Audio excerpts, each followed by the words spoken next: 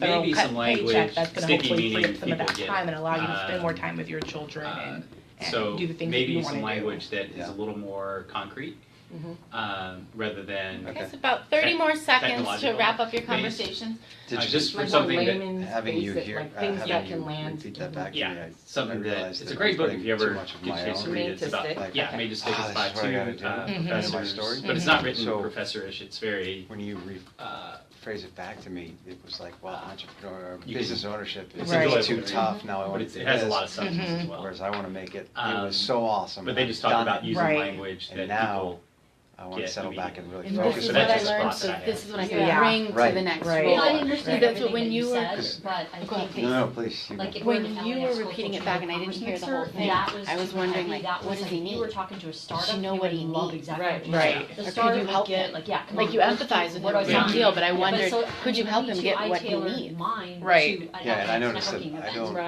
I While changed empathy to is athletes, nice, I and changed it's to certainly musicians, I one changed of it to the actors great and personal celebrities. connections. look I at would who I'm rather talking have to. her Right. celebrate. So yours is what great. I've done. If you're Right. pitching Yeah, I at the just start, Maybe And I I'll be didn't like, wow, get oh, it. this is the new Right. chapter, really cool. So, As opposed to, oh yeah, I it totally is get what helpful you've been because- through now, you know. Mhm. Because I But have been we going kinda to went some like of that. the Right, networking events right. where I wanna, it's not you know, really go with that. my. It's good, so I mean, that I was a can do good that for exercise. Yeah, because there's Where just it's practically all you said general more, Yeah. industry, but that's where I was Yeah. like, I felt like helping the, so that I it heard is more much of what your more. And the funny needs thing are. is, Yeah, I also do yeah. And I heard consulting the fact that for you're kind of trapped because you're holistic trying to sell a product that practices, exists. and Mhm. it's my job to Whereas talk at to the very them end, in I a was like, very well, now you basic get to way, network so more. that and all you the get Let's more come together open when you're business. ready. Right. translate, so I Because you wanted have to more do that for time. this Not job gave me a and- positive Yeah, spin. that's helpful. Yeah. As opposed to like, wow, kind of stuck, later. my hands are tied. Give Yeah. some more Mhm. feedback. Allison, that was awesome. Yeah. 'Cause Was I'd rather it? hear Yeah. that. Yeah, no, that was- More that was time very to book good. more Oh, good. clients, more So- revenue. So Good. tell You me your want me to big open? takeaways, either personally or about the exercise. How did it go? What was good about it? Well, I don't know if this was the point of the exercise, but I realized that my type of business, my elevator pitch, I have to first kind of like, if I can, as fast as possible, size up who I'm talking to, and then quickly custom design my elevator pitch, which I kind of am getting better at, but I can't have a canned elevator pitch for anybody who walks in the elevator. Yeah. I have to have the elevator pitch for looking, okay, man, woman, maybe married, maybe have kids, okay, this is what I say. Uh-huh. That was my takeaway. I don't know if that was the point. No, I mean that's the point is for you to talk about your elevator pitch in a place where it's safe and you can have that reflection and not just be in work or job search mode. When I'm talking to job seekers, I talk to them about having 3 pitches.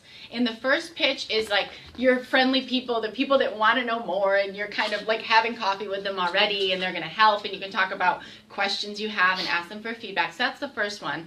The second one's a person that's like, what do you need? Tell me what you need. And you just have to like say what you do quick. And then the third one's somebody who might employ you. Right? So a possible future colleague, a future boss, or for us, a future client. What else? What else came up? What surprised you or helped you in particular? I noticed, at least for me and my partner here, it was easier to concentrate on the obstacle because it's such a personal thing. And hearing her, I wanted to reframe it as, oh, these are the things that happen and this is why it's good and great. Where she, you know, I heard from her, like, these are my obstacles, this is how my hands are tied. And when I shared with her, I was all about, well, you know, I've done this good thing and now I'm doing this thing. As opposed to like, man, I nailed this thing and now I'm off to this thing. Which is going to be a lot better in a face-to-face, particularly. Exactly. Quick one. Yeah. So I learned this. Now I have this to give to you. Yeah. You want it? 'Cause That's people what job search is all about, right? People aren't going to want to hear what your burdens are. That's kind of Right. the circumstances Yeah. part, right? The clear, concise, and in control. I love how Jeff did it, because he's a business owner too, and you just focused on someone else's victory. Right. So in their As opposed obstacle, to, right? As opposed to sitting there by yourself going, oh my God, I only eat what I kill, and you know. But that's the thing, like and I think that some of you took the Soar story and talked about your own Soar, your own obstacles, but Jeff did do a really great job. He kind of said, this is what I do, and then he painted a really clear picture of the person he helps, so I could see that person and say, okay, Jeff's the guy for you, or maybe I see it in me and I say, you're the guy for me. You know, an interesting thing I was thinking too that I hadn't really thought about is you were talking and as I was sharing, this is something that probably going to be an individual answer, but if you're just pitching to tech people, in a sense, it doesn't matter if I'm a non-tech person, if I respond or not. And that's kind of what I was thinking about because we have this ideal client, and you know, we have every detail about this person, and so not that every person falls exactly into that, but that's who we're trying to get rid of the other people, in a sense. So we're trying to get rid of the 95% of the other people. We're just talking to this person. So that doesn't, you know, it's not a one-size-fits-all type thing, but that was one thought I had kind of from this. Mm-hmm. Yeah, and but when you're talking to people that are in that 95%, yeah, they know a 5% person. Right. So you want like you said with your executive, you know, the other coach that was an executive coach, you said, well, I know this person. I may not be the ideal person to help you, but I can send you over there. Yeah, exactly. So that was an insight or a thought that I had that I thought I hadn't really anticipated. Great. Anyone else want to share their experience or a takeaway? I'll tell you another thing I thought of is yours, the visual, the power of the visual. We don't really think about that because she I have has a a picture chair. of this thing that I use in my, And in my elevator pitch. yeah, the human memory is so short, and you know it's hard to grasp all these things at once. But that chair was just like, and I thought if I had my business card, I'd have that on my card. Now you're the chair lady, and people always remember, right, the chair. But I mean, you remember that. I mean, it was such That's a clear true. visual that I would remember that no matter what. That chair, which to me is just a reflection of again the kind of the difficulty with memory and communication in this environment that people can't remember. They can only remember a very little. But that chair, of everything any of us said, that was the Should thing. sing and dance and juggle and everything. Yeah, exactly. Well, and I'll share for me I didn't really get to hear everyone's full pitch except for yours, Jeff, so I hope you'll forgive me that I keep using his example. But you were talking about a man whose goal was to do 100 push-ups or whatever it was. And I had this clear vision of this guy doing these push-ups, or maybe I'm picturing me not doing 100 push-ups, right? Like, I want to be like that guy doing the push-ups. So the visual can be the picture you paint or the picture you actually show someone. Wonderful. I'm glad you guys found value in that. Thank you. Oh, So that let's was go great. ahead and move on. I have one more exercise, but I'll give that to you as homework so you can, so we'll wrap up on time during our lunch breaks. So your existing network. This is kind of like what I was talking about with, I have a network that is far beyond just the coaching world or just people I know from the LAX Coastal Chamber of Commerce. And I think that when people don't know what you do them a disservice because they might need you. So just making sure you spread the word and figure out, like, do people around me really know what I do? Do they know how they can use me to be of service? Because we all have something to offer. We all solve a problem for someone, whether you're in a 9-to-5 job or on your own, you're solving a problem. The next is, what are you asking for? So when we're networking, in one way, shape, or form, a lot of times we're asking for help in some way. And I always think of the example of I had someone come into my office one day and he was going to make a career change. He'd been doing something else and now he wants to be a writer. And he said to me, my ultimate goal is to write for television, but I will do anything that has to do with writing. And I said, okay, great. Have you thought about copywriting? He said, I would never do copywriting. So he didn't help me help him. And people want to help, but we really, really need to paint that picture. That's why when I was listening to you retell what you heard, and I was thinking, okay, does she know how to help him? Like, what would she do to get that thing that he needs? So those are things that can be really important is, are you just saying the name of what you do, you know, your job title, which can be easy, or are you really painting that picture, showing that picture? And then finally, your network is bigger than you think. One thing that I run into with job seekers a lot is, I don't have a great network, they can't help, and it's just crazy how much your network can help. I mean, people, and don't dismiss, I only know people at the, in my customer service role. And I didn't keep in touch with people, so nobody can help me. But I don't know that your wife isn't my next client, right? Just because you're not my next client or we're not going to work together doesn't mean that you don't have somebody that can help you. And this hit home for me really hard when I first started coaching.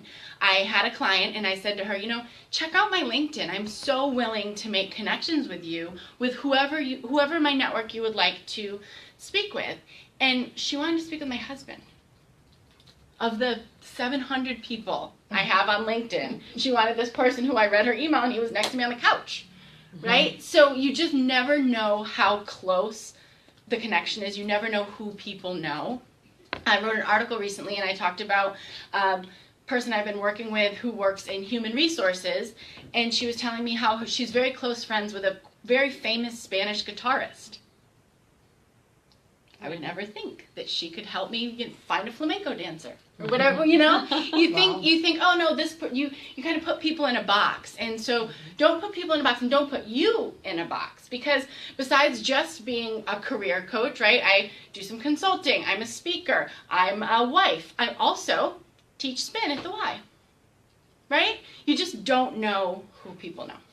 So the exercise that I'll give you for homework is as follows. I want you to do this. I want you to write out 5 things you are. So I am a member of the YMCA. As a result of being a member of the YMCA, I know other members, I know instructors, employees, and board members. So those are just big groups of people that I know because I teach a spin class one day at the Y. It's totally beyond my career coaching world.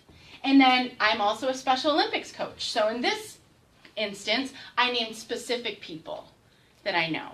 And it's not like, help me, like, Suzette, I need your help. I need you to know I'm a career coach and find me clients. It's just making sure that people know what you do and you're thinking about spreading the word in a way that is productive and allows people to help you because they are inclined to help. So this is a good exercise to get you out of the zone of saying, I don't know anybody and no one's ever going to help me again.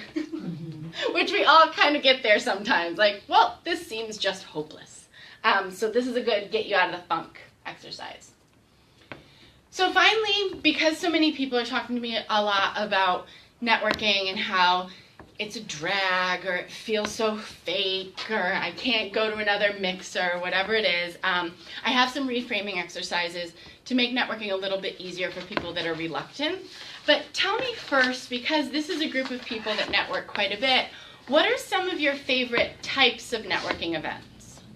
And that can be organizations or actual things you do at the events. I personally like networking earlier in the day. It kind of gives me a good start to the day. I'm able to then follow up, so it kind of sets the tone for the rest of the day or the rest of the week or next week. No particular, does it have to be a breakfast or whatever, just people getting together and being able just to converse and just, get to know each other, network. So you've already done something productive before you even get into the office. Right, That's right. awesome. Is that like a group that you go to, like a networking Well, group? there's 2. I'm a part of this chamber, then I'm also part of the Inglewood chamber that does like a twice a month where they do a morning like mixer. Okay. And so they get together and they'll have breakfast and things like that. But it's just good just to get a good start. So before I even go into the office, I'm meeting with 25 to 30 people in the morning. Oh, okay. And then that sets the tone, like I mentioned, for the rest of the day or week and follow-ups. And because I'm in sales, I'm all about the follow-up and like the hunt. So I just appreciate that. The evenings are nice too, but I'll be honest, personally, like I'm a mom and I have 2 children, and so my evenings could be I have football, I have whatever going on, so it's not a deal breaker, but it's just for me, I prefer going in the morning. Mm-hmm. What other? Well, I also like the daytime one too. Usually I go to luncheons, and the ones that are pretty organized and they're to the point where everyone does a brief introduction, so you just have a quick, this is who I am, this is the company I work for, and this is what I do, and then you can follow up later. So then you just have a bunch of contacts, which is to the point. Right. Then the evening ones I really appreciate too, because everybody's more lax, they're more open, and you can have more organic conversations. You may not get as many business cards, but still there's a difference in the relationship that you're building. Any other thoughts? I like Chamberlain here at the LAX Coastal Chamber of Commerce, is my plug for the video. He's really good at just even icebreaker, fun, like, conversation pieces and then switch, like speed dating. Mhm. They do the speed Mhm. networking. Yeah. That's nice, just to, like, we're still humans and we still like to go dancing and eat and all that stuff too. I like that, it just, like, loosens it. I'm not a big fan of things that are focused around a lot of happy hour drinking. Don't feel like it's fun to get out of the house, especially if you're a solopreneur. I haven't really gotten any business from drinking events. That's just my own personal experience. Maybe other things, but not business. Yeah. For me personally, I like those structured events. I love if we can do speed networking and I get to sit with all of you. That's amazing. For mixers, I mean, you see, I'm happy, I'm comfortable, I'm outgoing, but to like break into the crowd that's together talking like this at a mixer is just It's a bit more cringeworthy. intimidating. Yeah. So for me, that's nerve-wracking. There's an organization that I love. It's called 6 Degree Society. Has anyone heard of it? They do curated networking. So you send a bio before, and they make connections for you with other people who have similar interests or similar goals. So again, it's really organized, and it's 15 minutes with those people, and it gets you out there to meet people that they think that you'd probably have a connection with. And whether it's a friendship or a business partnership or a client contact relationship. 6 degrees, what? 6 Degrees Society. Society. Yep, and they're popping up everywhere. And I just hope that the curating networking becomes a trend, because it's so wonderful. They do the legwork for you. Right? You don't have to look at someone and say, based on what you look like, do I think you'll be friendly? Do you think? But we can say like, oh, someone said that we have this thing in common. We can move forward with that. Okay, so reframing successful networking. It's about finding where you're comfortable, right? We all had a little bit different places that we liked to network, so you can find that place. But it is really important to stick with it. I just told this story yesterday in my webinar, but when I first came out on my own coaching, I met with a recruiter. And recruiters are great referral partners for me, because they don't do the kind of help you get ready to get the job. They help you get the job once you are ready. And I don't have those relationships with companies. So it's great for me to get you ready and then give you to a recruiter, and we'll all work together. So I met this recruiter. I actually referred her to a big company I used to work for. She was lovely. We had a really great coffee. And so I referred her, and it was, like I said, a big company. I'll leave it at that. And the next time we were supposed to have lunch, she didn't show up. So scared me out of my wits of, oh my gosh, I put my name on this person and referred her to the head of HR at a place where I worked, and I know that I'm well respected, and they'd set up this meeting, and I don't know what her reliability is. So that was a great lesson to learn really early on, but it just goes to show that people are really rarely going to recommend your services or recommend you for a job after the first meeting. And if they do, everyone's been burned like I have, or they're going to get burned like I have, and they're going to learn that lesson and say, you know what, I need to make sure you show up on time and make eye contact and, a reasonably, normal person before I can start to send you to my friends and colleagues and business contacts. So sticking with it's key. We all kind of want it to be one and done, and it's just not. Next is focus on others. So if you're feeling nervous and intimidated to get into that networking situation, ask people lots and lots of things about themselves. People are eager to talk about themselves. They say, what the best conversationalists are people that are asking people about themselves, because people like to talk about themselves. And that can take the onus off of you if you're feeling like, oh, I don't want to go in there and talk about myself or ask about things. And then you can hear what they're saying and maybe grab on to one of the things that they've shared to continue the conversation. And then another thing you can do, as you mentioned, is create connections. So when you create connections between two people that could benefit each other later, you're always the person that connected them, so you've provided that value. So now instead of just the person across from you thinking nice things about you, now you've put people together. One thing I do recommend with that is that you just get both people's permission before you do that, instead of just saying like, okay, yeah, I'll connect you right away, and then maybe that person doesn't have the time or desire or availability to meet. So making sure that everybody's ready for that connection. And then finally, provide value and follow-up. So in the beginning, we talked about this being about staying top of mind and building relationships. So it can be easy if you start a relationship with someone as a job seeker and you're looking for your next job. So I always tell people to, instead of asking for the next job, you're asking for if you know of an opportunity or somebody I should talk with, please let me know. And then when you're following up, the follow-up isn't like, do you have a job now? Do you have a job now? Because if you call me and say, hey, Alyson, do you have a job for me? And I don't, the conversation stalls, right? Mm-hmm. But if you call me and say, oh, hey, Alyson, I met Joe. He said you worked with him at this company. What a small world. He wanted me to tell you hi. How are things going? Or, Alyson, this article about the coaching industry really struck a chord with me. I thought you'd find it interesting.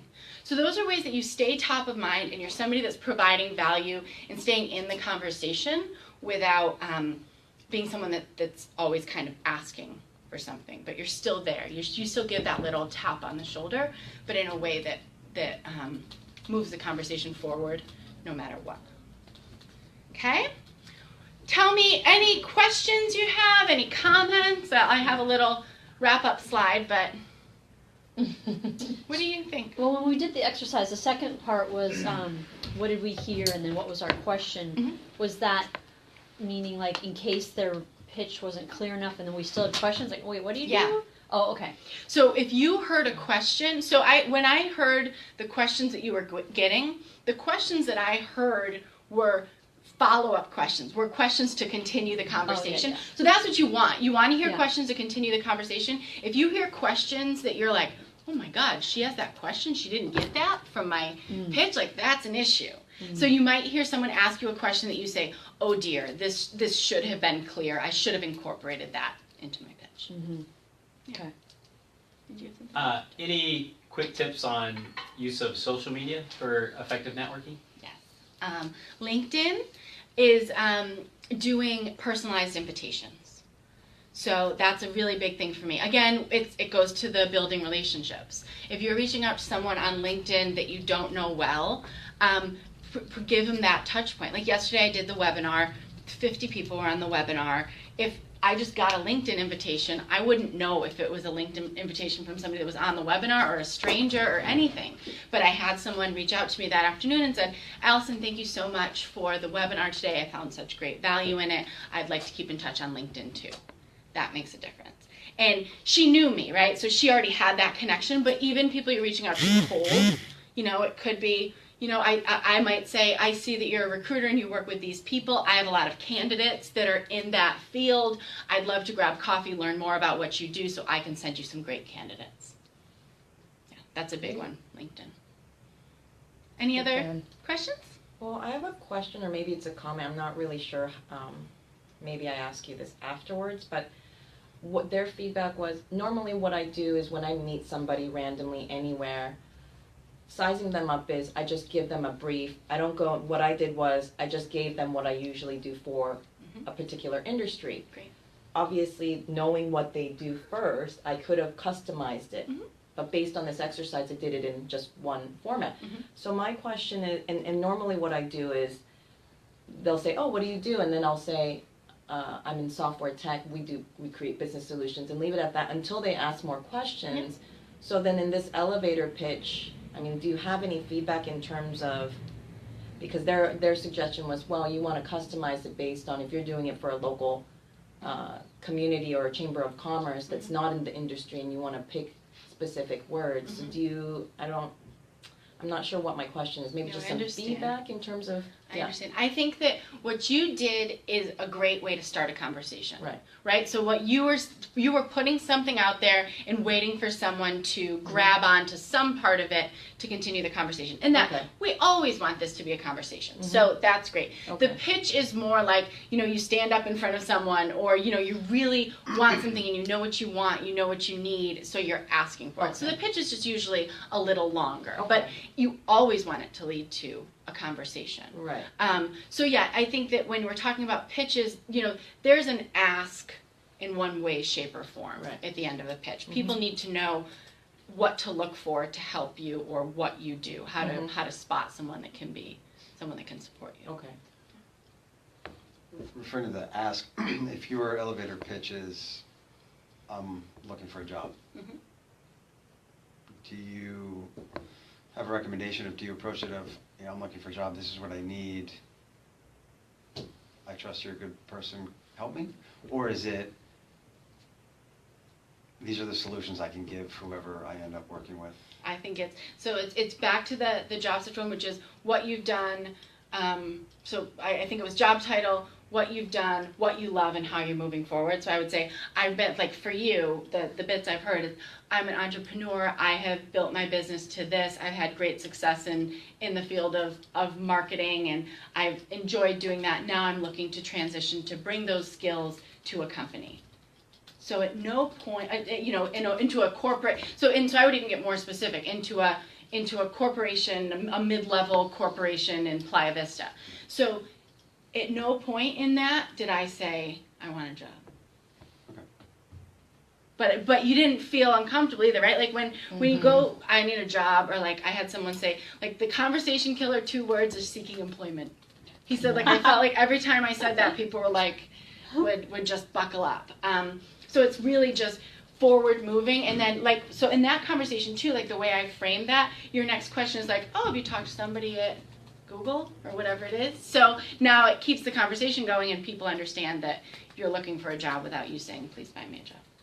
One thing I've always, I don't know, just intuitively done or something is, it's like you go to these networking events and, everyone's trying to sell each other, and just like no one's really listening to each other. And just what I've tried to do is find a few people from that event and try to listen to them rather than try to sell what I'm doing. It's like that seek first to understand, then be understood thing. And then try to establish a personal relationship with 2 to 3 people rather than sell 20 people. And then some type of follow-up after that, and just that all that communication stuff of, like I said, everyone's talking, no one's listening type thing. And it's very hard to get any type of, basically, why should the person care if you're looking for a job, if you don't have some type of relationship with them. Right. But if there's some relationship and you get to know them as a person and there's a mutual benefit, that's what I've always kind of dealt or approached it. Absolutely. And the relationship building is key. And if you're talking to someone who is really excited to talk about themselves and then, starts to kind of drift off, when you talk, that's probably not a person that's going to be a valuable contact in any way. Because it's probably not the person you want to have coffee with and learn more about them, because they might, I've had coffees where I said, oh my gosh, I didn't say one word. That person doesn't know my last name. And that's okay. But, it would be hard for me to refer that person because, I know that anybody I would refer to them as a client or whatever it is might also not be heard. I just think people have these million little sensors at a subconscious level or something about in that interpersonal sphere that it's sometimes hard to articulate. But it kind of, to me, it almost goes back to your values as a person are more important than anything else. Like, do I trust this person? Like you said, do I trust this person? Is someone I would recommend? So that's more important than their resume or anything, really. Yeah, and using your gut, knowing, is this a person I'm comfortable being around? Because a lot of times, if you don't trust your gut and you say, oh, I'm making a big deal of it, and then you go down that path, you're usually like, I should have trusted my gut. Like, I've never had a time as I've been in business that I've said, I'm glad I didn't trust my gut. Never. So on that note, these are ways that we can stay in touch. I know it's just about 5 after. I want to make sure that we're good and on time as much as possible. So I have a newsletter. This is a sample of what my newsletter looks like. It's just once a month. So if you're interested in taking a copy of it or my card or signing up for the newsletter, that's a way for us to keep in touch. I have meetup groups that meet regularly when I do this 5-part series. I actually do it in all 5 parts. I condense it to 4 parts, but I do a month-long one twice a year at the Mar Vista Library. So especially if you know someone that's not working and might need a free resource as they're getting back into the job market, that's a great place for them to stay. But more than that, usually I'm working with people who are just trying to figure out what's my next move, this isn't it. And then finally, if you know anybody that might benefit from one-to-one working with me, I do what I call a career Kickstart session. And it's really just a time for us to get to know each other. I want to make sure we're the right fit, and at the end of the call, I'll either recommend how we could work together, or like we talked about, if someone's focus is executive presence, or really needs some free resources, whatever it is, I always make sure that I have something to provide them, so nobody leaves empty-handed. So if you know anybody, let me know. This is all the scoop on me. Thank you. Thanks for having me. This is a real pleasure. Yeah, that was Great. awesome. All right. Thank you, everybody, for joining us, and we'll see you next time.